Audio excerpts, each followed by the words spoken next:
নমস্কার বন্ধুরা, কেমন আছো তোমরা সকলে? আশা করছি সবাই ভালো আছো। আমি মোটামুটি ভালোই আছি। তো বেশ কয়েকদিন পর কিন্তু আজকে রৌদ্র উঠলো আর খুব ভালো লাগছে, কেননা এত ঠান্ডা ঠান্ডা ওয়েদার।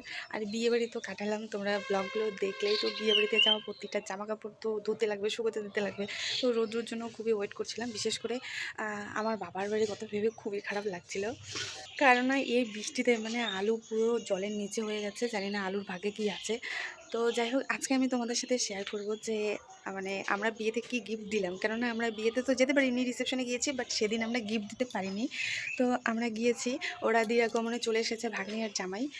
তো আজকে আমরা গিফট কিনবো, প্লাস হচ্ছিল দিব। আর আজকে আমাদের ওই বাড়িতে খাওয়া দাওয়ার নেমন্তন্ন আছে। তো সকাল থেকে ব্লগটা শুরু করিনি, এখন আর কি দুপুর বাজে, আমরা যাবো সন্ধ্যাবেলা। কি গিফট দিলাম আর কি খাওয়া দাওয়া করলাম। নতুন জামাই ইনভাইট করেছে আজকে আমাদেরকে। তো নতুন জামাই কিন্তু আজকে খাওয়া দাওয়ার দেবে, এটা ওদের বাড়ির আর কি নিয়ম।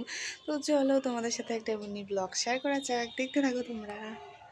সন্ধ্যাবেলা হয়ে গেলাম রেডি, আর বরমশাই কাজ থেকে ফিরে তারপর কিন্তু আমাকে নিয়ে যাবে, প্রতিবার যেটা হয় আর কি।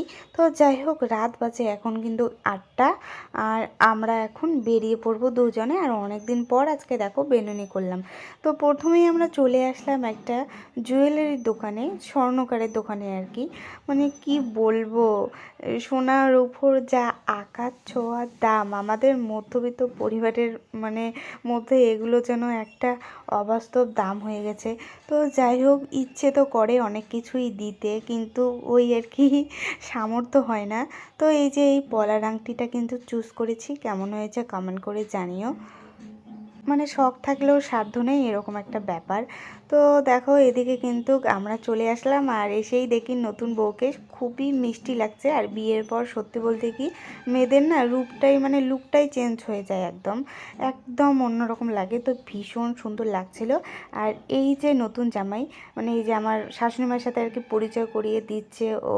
তো ভাগ্নি ভাগ্নি জামাই। তো তোমাদেরকে আবারও বলি, এটা কিন্তু আমার যে বর দিয়েছে বড় নননের মেজো যা, তার তার আর কি মেয়ে। তো আমার তো ভাগ্নি হবে, সবার সাথে দেখা করে তারপর চলে গেলাম কিন্তু এই যে 3তলায়, এখানে ওরা খাওয়া দাওয়ার ব্যবস্থাটা করেছে।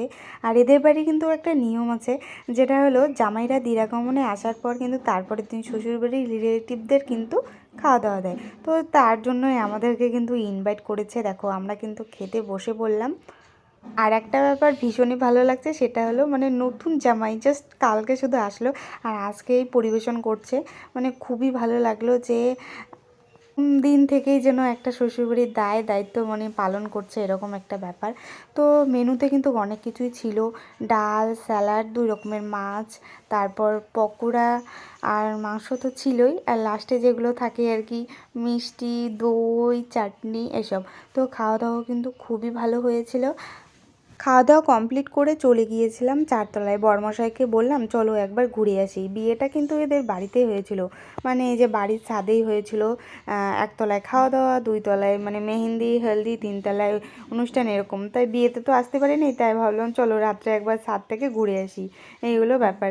তো যাই হোক বন্ধুরা, তোমাদের ব্লগটা কেমন লাগলো অবশ্যই কিন্তু কমেন্ট করে জানিও। আর যারা আমার চ্যানেলটিকে এখনও সাবস্ক্রাইব করোনি, জলদি জলদি